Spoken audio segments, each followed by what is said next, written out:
Good morning once again, my brothers and sisters at Living Hope Community Church and Iglesia Esperanza Viviente. Today we find ourselves in Deuteronomy chapter 21, and I just want to say thank you again for your participation in this ministry. And I just want you to see, as we go through the book of Deuteronomy, that God continues to lay out various responses to hypothetical situations, but these are situations that the community was likely to encounter. So God is laying parameters for his people and how he wants his society to be ordered. They call it civilization. It's not just going to be the Wild West where everybody does whatever they want. It's going to be ordered, structured, commanded, led by God as they enter this new era of living in the land God promised to Abraham, Isaac, and Jacob. So when we get to chapter 21, verse 1, here comes a hypothetical. If a man is found slain, slain would imply a man would be found who had been murdered, right? He didn't just fall over with a heart attack, he was killed. Lying in a field in the land the Lord your God is giving you to possess, and it is not known who killed him. So now we have an unsolved murder, and we don't have enough facts. Of course, there's no DNA evidence. There's no crime investigation group that's going to be able to have so much scientific capability as we would have today. You don't know who killed him. Your elders and your judges shall go out. They shall measure the distance from the body. Measure the distance from the body to neighboring towns. All right? Where's the body been placed that has been murdered in relationship to the surrounding towns? Then the elders of the town nearest the body. So now the closest town to the body is the one that takes jurisdiction over the process. But the elders of the town nearest the body shall take a heifer that has never been worked and has never worn a yoke, and lead her down to a valley that has not been plowed or planted, and where there is a flowing stream. Very specific, isn't it? Very specific about where to take this heifer. And there in the valley, they are to do what? Break the heifer's neck. In other words, we're going to murder the heifer in this specific location, led by the villagers that were closest. The elders of the village that were closest to the man that was murdered. Very specific instruction. And what's going to happen if we do that? Well, the priests, the sons of Levi, shall step forward, for the Lord your God has chosen them to minister and to pronounce blessings in the name of the Lord, and to decide all cases of dispute and assault. So just notice that the priests are acting as sort of arbiters or judges of the various civil situations that occur based on the Lord's putting them in that position. So they step forward. Then all the elders of the town nearest the body shall wash their hands over the heifer. So we're having a washing ceremony over this dead heifer whose neck was broken in the valley. What is all this symbolizing? Well, and they shall declare, our hands did not shed this blood, nor did our eyes see it done. So, what are we doing here? We're admitting that we have an unsolved murder. We don't know how this happened, but we obviously have a dead body. We know something happened. What are we doing? We're killing this heifer as prescribed by the Lord. Why? Well, here's the request in verse 8. Accept this atonement for your people Israel, whom you have redeemed, O Lord, and do not hold your people guilty of the blood of an innocent man, and the bloodshed will be atoned for. So what's happening here? God is providing his community a way to acknowledge the murder, acknowledge the fact that it's unsolved, but also go before the Lord himself to not be held accountable before God for the bloodshed of the one murdered. Just step back from all this procedure for a second and think about how precious life is to God. Every human being created in the image of God. Every human being who is murdered, for instance, in this case, is important to God. The people do not want the judgment of God to fall on them. Do not hold your people guilty, right? We don't want to be held responsible before you, God, for the murder of this person. We've gone through the procedures that you've prescribed. We don't know who did it. Okay, the bloodshed will be atoned for. God will not punish the murder. He will not give the punishment to the village or the people that were conducting this prescribed procedure, because there's been a death to atone for the death of the heifer, and they will be released from accountability. That's how precious it is to God. Wow, very interesting about the heart of God. So you will purge from yourselves the guilt of shedding innocent blood, right? It's not going to be on you. The guilt of it won't be on you if you go through this procedure that has just now been put in place, since you have done what is right in the eyes of the Lord. All right, that's the point. The investigation, the remedy, the result. There it is. Now, verse 10, we move on to a different scenario. When you go to war against your enemies, and the Lord your God delivers them into your hands. So now we're talking about war. And when you take captives, now we're talking about capturing people as we conquer them in war.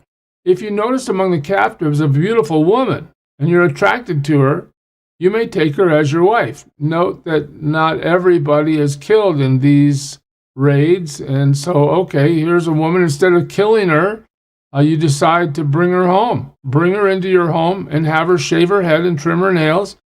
It was common practice, from what I've read, that when a people group knew they were going to be conquered, many of the women would dress up to become as appealing as possible to perhaps avoid death. Anyway, so in this scenario, put aside the clothes she was wearing when captured. So we're shaving her head, we're trimming her nails, we're putting aside her clothes after she has lived in your house and mourned her father and mother for a full month.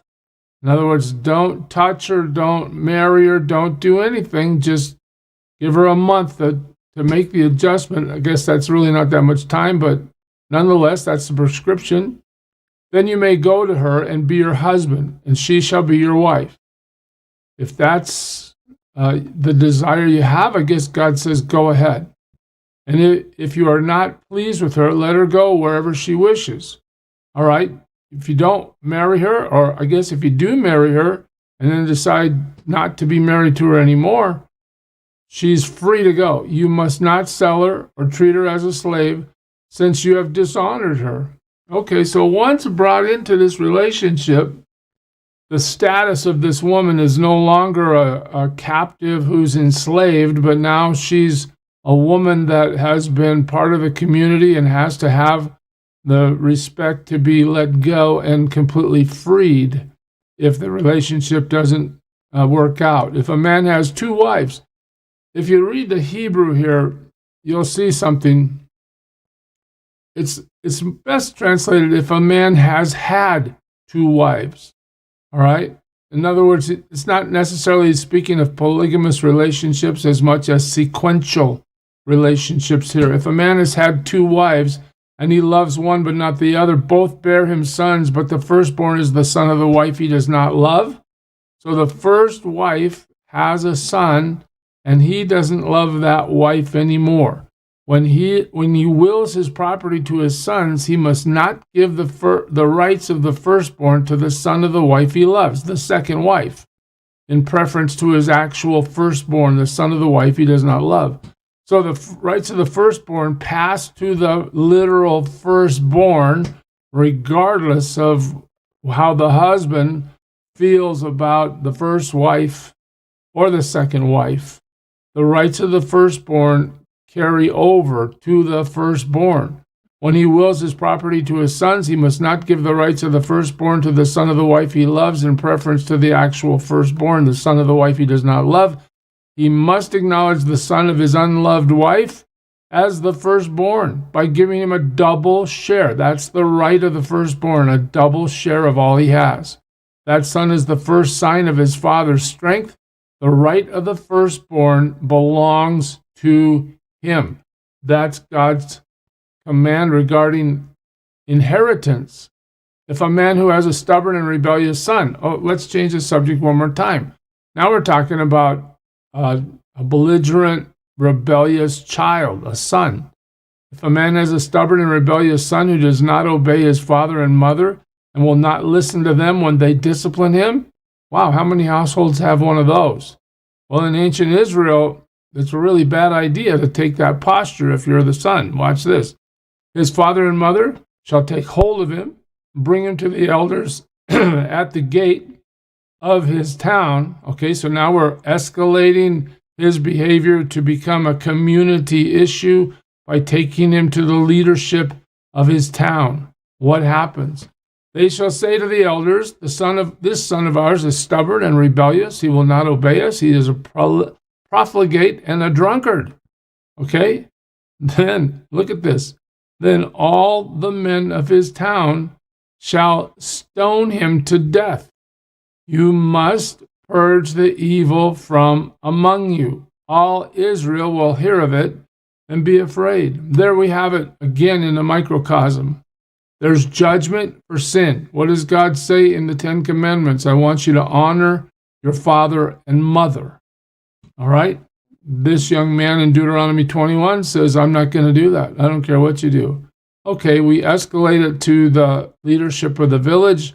The village looks at this as evil, not as, gee, he'll get over it or he has some sort of psychological problem we need to discuss. They don't look at it as anything other than you know what you should do and you refuse to do it.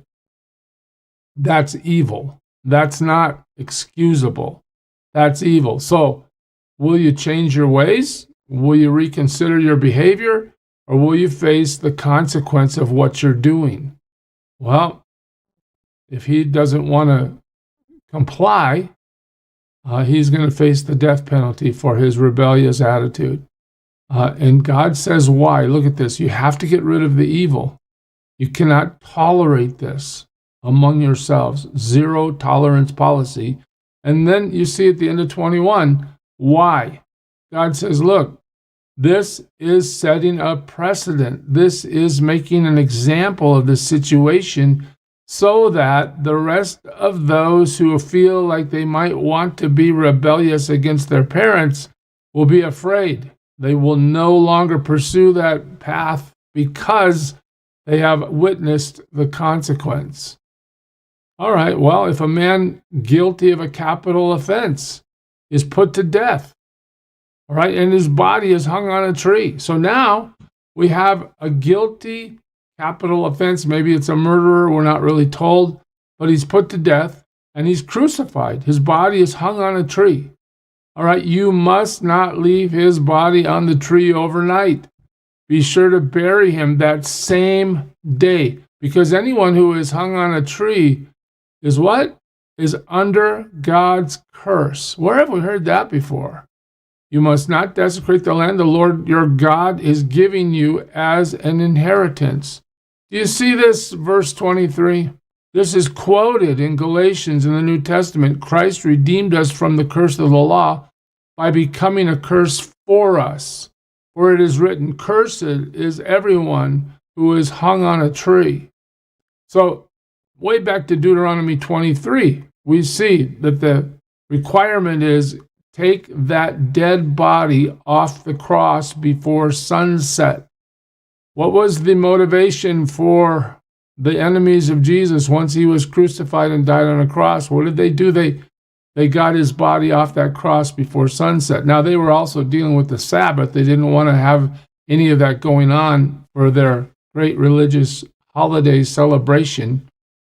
But nonetheless, that principle motivated them to do the same. So, what do we learn today? Well, God is trying to institute order and structure into the civilization of his people as they live in the promised land. They're not going to be in the desert anymore. They're going to be in a place where they're going to stay, at least in theory, And these are the ways God wants them to live. God has very prescribed rules for us as well and how he wants us to live. All summed up in the line, be holy as I am holy. Let's do it today, church. Let's live our lives in a way that honors God. I pray you serve him well. God bless you. Who is it who for sinners shed his blood, and now for cleansing all can plunge beneath that flood? It's Jesus. But do you know who he is?